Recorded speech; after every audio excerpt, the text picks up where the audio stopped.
నమస్తే welcome to our channel ప్రముఖ ఆధ్యాత్మికవేత్త ఆస్ట్రాలజర్ అనంత శర్మ గారు ఉన్నారు వారితో మాట్లాడదాం నమస్తే గురుగారు గురుగారు అయితే చాలా మంది అప్పుల బాధలతో అప్పుల సమస్యలు చాలా వేధిస్తాయి ఎంతవరకు దారితీస్తాయంటే ఆత్మహత్యలు చేసుకునే వరకు దారితీస్తాయి అది ఏంటంటే వచ్చే రాబడికి వ్యయం ఎక్కువ ఉంటుంది ఆ ఖర్చులు ఎక్కువ అయిపోతూ ఉంటాయి వీళ్ళు బ్యాలెన్స్ చేసుకోలేరు లేదు కొన్ని పాపం వాళ్ళు అనుకోకుండానే అర్జెంటుగా ఏవో ఖర్చులు వస్తాయి చేయాల్సిన అవసరం వస్తుంది అప్పులు చేయాల్సిన అవసరం ప్రతి ఒక్కరికి ఉంటుంది కానీ కొంతమంది దాన్ని ఎలా బ్యాలెన్స్ చేసుకోవాలి అనే రీతిలో ఆలోచించుకుంటారు కొంతమంది ఎంత ఆలోచించినా మన చేతుల్లో ఉండదు కొన్ని భగవంతుడిని ఆరాధించడం వల్ల కూడా ఇలాంటి సమస్యల నుంచి బయటపడగలరు సో ఇటువంటి అప్పుల సమస్యలతో ఎక్కువ బాధపడి ఇంకా నాకు జీవితమే లేదు ఆత్మహత్యే శరణ్యం అనుకునే వాళ్ళకి మీరు ఎటువంటి రెమెడీస్ చెప్తారు అప్పుల బాధల నుంచి బయటికి రావాలి గురి మీరు అడిగిన ప్రశ్న చాలా చక్కటిది దేశకాల పరిస్థితిని బట్టి ఎక్కడ చూసినా ఆర్థిక ఇబ్బందులతో అతి భయంకరంతో సమస్యలను ఎదుర్కొంటూ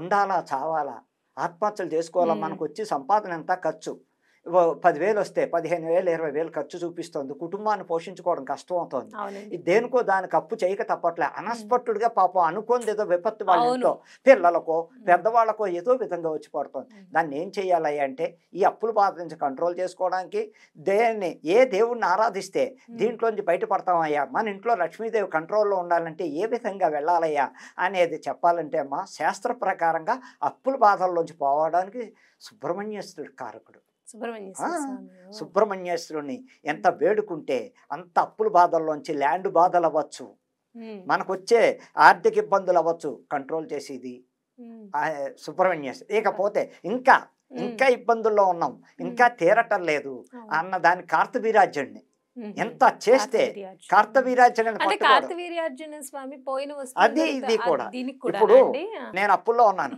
అది కూడా 41 రోజు దీక్షగా తీసుకుని చక్కగా ఆ ఇంట్లోనే అది కార్తవీర్యార్జునుడి చిత్రపటం పెట్టుకుని ఆయనకి 41 రోజు విడవకుండా చేసుకోవడం వల్ల కూడా అప్పుల బాధ నుంచి బయటపడడానికి అవకాశం ఉంది అలాగే స్తోత్రం చదవాలని చెప్తున్నారా మీరు అదే కార్తవీర్యార్జున స్తోత్రం అలాగే పుస్తకం ఉంటుంది ఆ నామాలు 11 నామాలు ఉంటే 11 నామాలు చదువుకుని చక్కగా కార్తవీర్యార్జునుడికి నచ్చిన నివేదన పళ్ళు ఎక్కువ పెట్టడం వల్ల యాపిల్ అవ్వచ్చు రకరకాల అరటిపళ్ళు ఏదైనా బెల్లం ముక్క ఏదైనా స్తోమత మించి చక్కగా అలా పాటించడం వల్ల ఉదయమే చక్కగా 7, 6 అయ్యేసరికి అయిపోయేటట్టు చేసుకుంటే ఇంకా తొందరగా మేలుకుంటారు కాదండి కుదరని పక్షంలో 9 అయ్యేసరికైనా అవగొట్టుకుంటే ఈ భగవంతుడు ఆ కార్తవీర్యార్జునుడిని నమ్ముకుని ఆ స్తోత్రం పఠించుకుంటూ సుమంతో కార్తవీర్యార్జునాయ నమః సుమంతో కార్తవీర్యార్జునాయ నమః అంటూ ఆ భగవంతుడిని వేడుకుంటూ చక్కగా ఇకపోతే సుబ్రహ్మణ్యేశ్వరుడికి ఎప్పుడు కూడా ఏ షష్ఠి తిథి కానీ పంచమి తిథి కానీ వచ్చినప్పుడల్లా ప్రతి షష్ఠికి ప్రతి నెల వచ్చే షష్ఠికి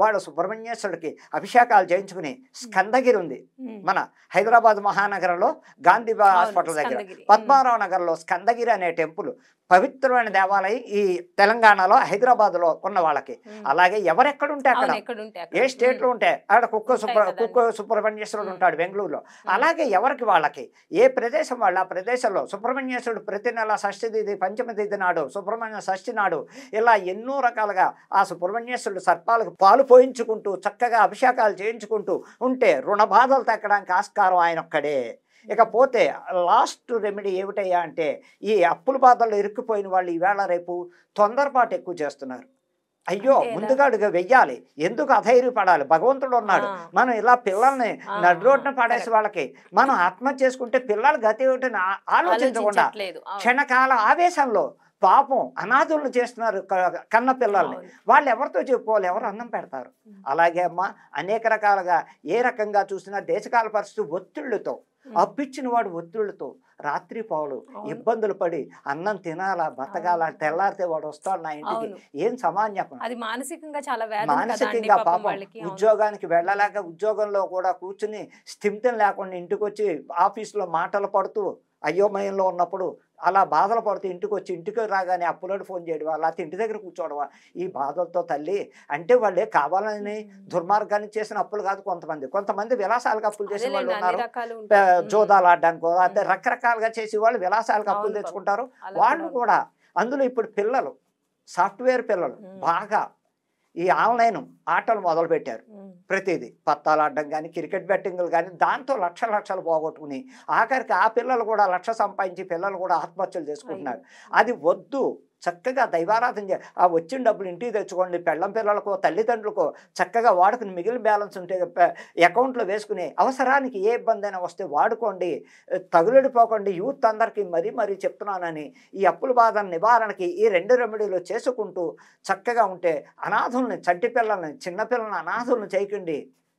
వాళ్ళతో పాటు కన్న పిల్లలను రోడ్డును పెట్టి అనేక ఇబ్బందులు పెడుతున్నారు. ఆ ఇబ్బందులు రాకుండా పరమేశ్వరుని కోరుకుంటూ ఆ కార్తవీర్యాజునికి మంత్రం చదువుకుంటూ చక్కగా చేసుకుంటే కూడా 41 రోజు దీక్షాపరేయంగా తీసుకోండి.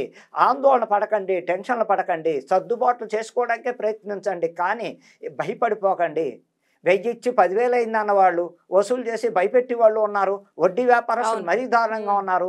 వాళ్ళు ఇవ్వడం ఇస్తారు, ఇచ్చిన దగ్గర నుంచి నీకెంత ఇచ్చానని అబద్ధాలు 10,000కి 20,000 30,000 వసూలు చేసి వీళ్ళ జీవితాలతో బెదిరింపులతో ఆ బెదిరింపులు భరించలేక పాపం అనేక రకాల ఇబ్బందులు పడుతూ వాళ్ళతోటి ఇంకా ఆఖరికి ఇది నిర్ణయం కాదు, ఇంక తెల్లారితే వాడు వస్తాడు, నేనేం పాపం రాత్రి ఊరేసి చచ్చిపోతున్నారు, లేకపోతే విషం తాగి చచ్చిపోతున్నారు. ఇవన్నీ తగ్గించండి. ధైర్యంగా ముందుకు దైవాన్ని నమ్ముకుని ఆ దేవుని ప్రార్థిస్తే తప్పకుండా అప్పుల బాధ నుంచి బయటపడతారని మనసావాచ కర్మణ అందరికీ చెప్తున్నాను. తొందరపాటు వద్దు. క్షణక ఆవేశాన్ని తగ్గించుకోండి. జాగ్రత్తగా ప్రవర్తించండి. అనవసరం అప్పులు చేయకండి. సంసారాన్ని చేయండి, తప్పులేదు. అనవసరంగా లగ్జరీ లైఫ్లకి అప్పులు చేసి జీవితాలు తగలేసుకోకండి. దానివల్ల కలిసి వచ్చేది లేదు, అప్పులే మిగులుతాయి. అది ప్రతి యూత్కి, సాఫ్ట్వేర్ ఇంజనీర్లకి, మామూలు ప్రభుత్వ ఉద్యోగులకి కూడా నేను చెప్పేది ఒకటి, అవసరం ఉంటే తప్పదు.